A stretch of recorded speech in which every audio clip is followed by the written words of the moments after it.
So I am going to share about overthinking today because I was just sitting there thinking through during dinner time, what should I talk about today? Thanks to Sister Crystal, and she was saying just say something you are familiar with, then you don't have to come up with new things in a short time. And I was like, yeah. Um, as you may know, I lead Chinese Bible study every Saturday night. We've been studying the book of Samuel 1. We are on chapter 26 and 27 right now. But I'm not going to go through this whole book. It's going to be long.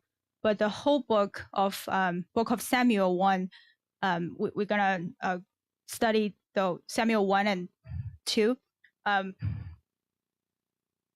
Book of Samuel 1 talks about the story of Saul and David.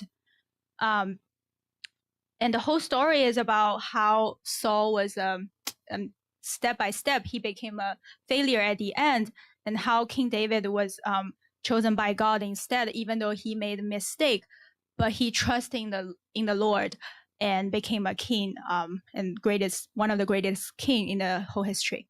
But what Saul did was really interesting because we all know he was the chosen one. We all know he was failing because he didn't follow God afterwards. But when we were talking in the group, a great idea came up within my Chinese group of people. They're like, I think Saul was actually overthinking because he let his mind deceive himself.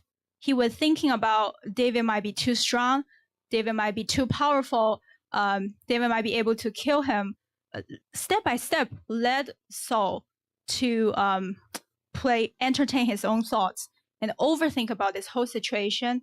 Instead, trusting the Lord, like what David was doing, Saul chose to stay in his own mind, and at the end, he really didn't fulfill God's calling. It's very interesting that this topic came to my mind because yesterday I went to my company in Boston for annual conference, and one of the breakout session was talking about positive thinking. Of course, the speaker was not Christian, but he has some really good data.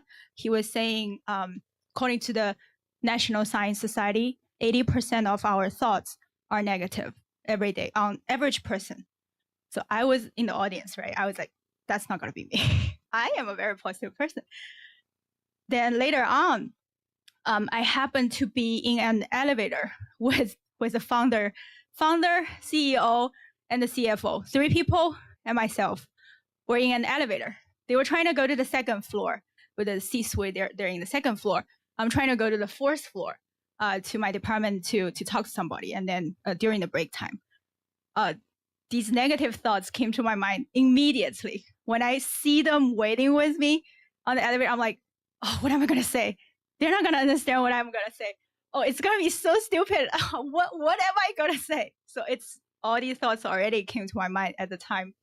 So we went in. Of course, I have to shake my hand with them and introduce myself.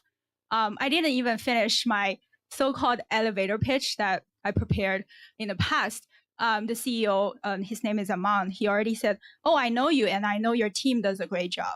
Thank you for all you do. So I'm like, wow, he knows me. And then I started chatting with him. It was about a minute. The elevator goes really slow, but it went really well. Of course, all these negative thoughts in my mind didn't really came true. But I think it's real. Even for myself, I'm sure someone like you, some of you, sometimes you are stuck in your own mind, right? You overthink about something. Like right now, I'm distracted by my kids. I'm thinking, does Ben need something?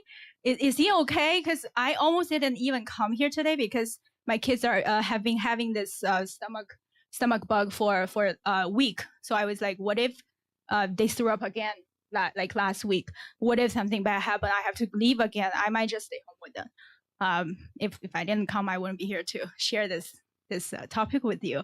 But I'm just saying, as a mom, I'm sure a lot of you can relate. You think about the worst scenario, right? Danny's nodding her head. The worst scenario, and something might never happen in your whole life, but you keep thinking about these things. However, I want to pivot to the Bible. I think the Bible is not only a book for us, it's also a tool, a resource, a mentor, a life lesson. The Bible, Philippians chapter 4, 6-8. Yeah, I point this verse out. It's because, it's the data society now. AI is taking over a lot of the information. This verse is the most searched verse on the internet when people search for Bible verses. It is because people are overwhelmed with negative thoughts and anxiety. But Philippians 4, chapter 6-8 says, "Do not be anxious about anything, but in everything by prayer and petition, with thanksgiving, present your requests to God, and the peace of God, which transcends all understanding, will guide your hearts and your minds in Christ Jesus." Are you an overthinker? Do you trust in the Lord? Can you take up a notch and make a commitment to think less, pray more, trust God 100%? Even though something, when you are experiencing something, it might not be the best situation in your life. It might be something that you can never understand. You can never think it through. But this verse says, do not worry. Also, there are a couple other verses, like Matthew 6:34 says, do not worry about tomorrow. Hebrew 11:1 says, divine faith is, all right, Hebrew 11:1. Let me just read it to you. It's like, now faith is being sure of what we hope for and certain of what we do not see. This is what ancients were commended for. When Abraham was sacrificing his son, he doesn't know what's coming up. He trusts in the Lord, and he was blessed.